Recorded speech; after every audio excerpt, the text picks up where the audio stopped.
Hello বন্ধুরা, সবাইকে স্বাগত গোপাল ভাঁড়ের আরেকটি নতুন এপিসোডে। আজকের গল্পটি হলো গোল না হয়ে চৌকো, যেটি একটি দারুণ মজাদার গল্প। তাই প্রত্যেকের কাছে অনুরোধ রইল ভিডিওটি শেষ পর্যন্ত দেখার জন্য, এবং যারা চ্যানেল নতুন আছেন অবশ্যই চ্যানেলটি সাবস্ক্রাইব করে দিয়ে আমাদের পাশে থাকবেন। চলো শুরু করা যাক আজকের এই মজাদার গল্পটি। আর গল্পটি ভালো লাগলে অবশ্যই লাইক করে দেবেন। গোল না হয়ে চৌকো।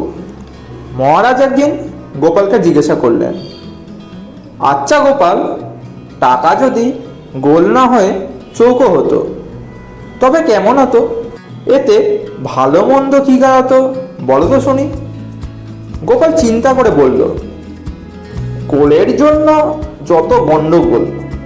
এই বলে গোপাল বলল, চৌকো হলে আকারে গোলের তোটাই গুঁজত মহারাজ, কিন্তু অন্যদিকে যেসব গোল আছে তা তো আর বুঝতো না। তার ব্যাখ্যা আমি দিচ্ছি শুনুন। মহারাজ বললেন, অন্যদিকে আবার কি গোল?